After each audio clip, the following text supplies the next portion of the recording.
My film is called Resistance is Life. I'm the director of it. This is my first time in London Kurdish Film Festival, and I had a really great feeling that it will play well, and I had a really great Q&A session. A lot of people came up with positive feedbacks, and I thought it was a successful screening, and I'm very happy to be here.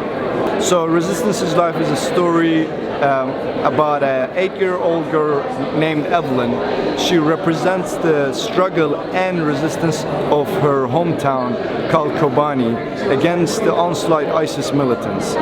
We follow this little girl in the midst of a war zone, yet she's very powerful and very inspiring. So through her perspective and her eyes, we're witnessing the first ever victory against ISIS, which was led by Kurdish female fighters.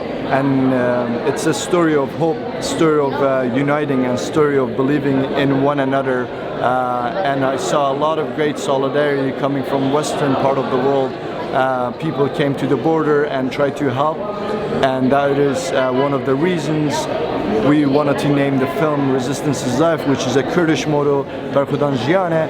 It represented the air, the heart, the soul, the atmosphere of the story, an actual both tragedy and victory of people of Kobane. So the moment I met Evelyn, it was my second week. I was filming the camps while I was also volunteering.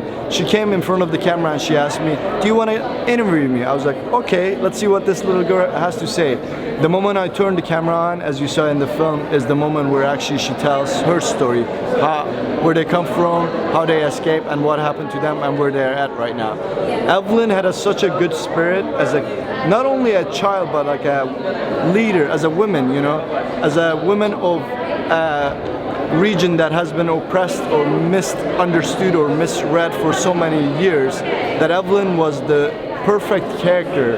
I mean, she's not even a character. She was the perfect person to tell the story with, because there was a great relationship between me and her and the surrounding people that she resembled, and she represented the people and the hope. She was always smiling, always playing. She was in charge of her little neighborhood in the camps. She was really good at school. She wrote her plays and presented in school. She was doing a photography. She was taking her own pictures in the camp to show the perspective, what she sees as a child in refugee camp. So for us, Evelyn was a little big love.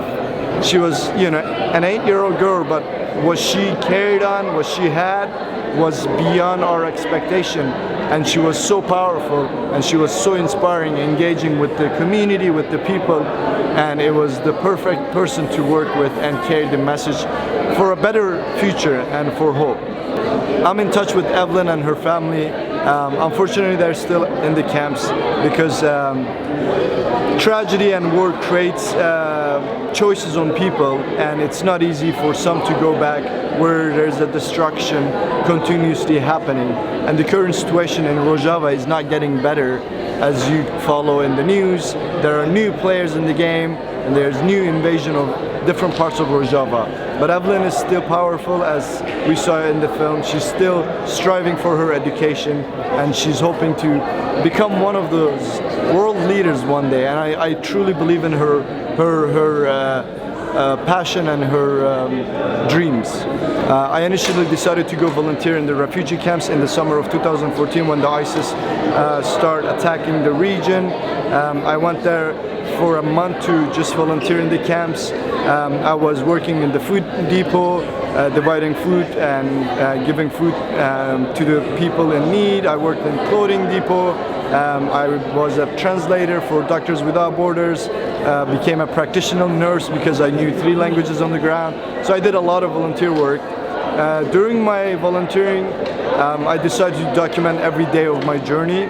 And then after I met Evelyn and I saw the tragedy and chaos and what the people of Kobane was going through, I had no other choice to stay longer and tell their story. So I spent 18 months in the region, but straight 8 months in both Suruc and Kobane, and follow the journey and the story of Siege of Kobane.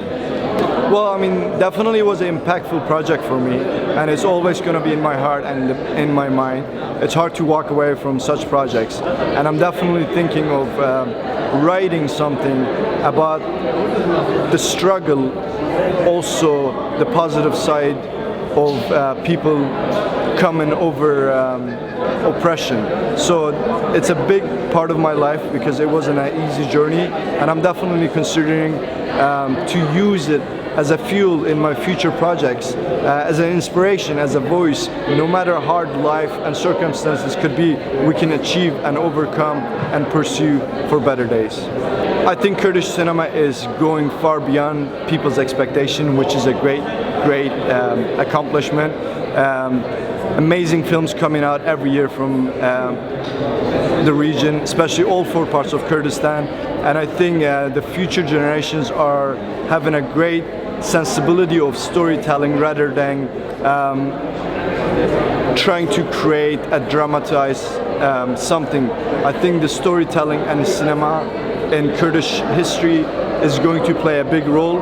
And as our comrade Mehmet Aksoy said, it is the social education that our generations are going to follow and have in the 21st century, because Kurdish cinema is borderless, it's nationless, it's been spread out, and those stories need to be told. And my message to next generations is technology is so accessible.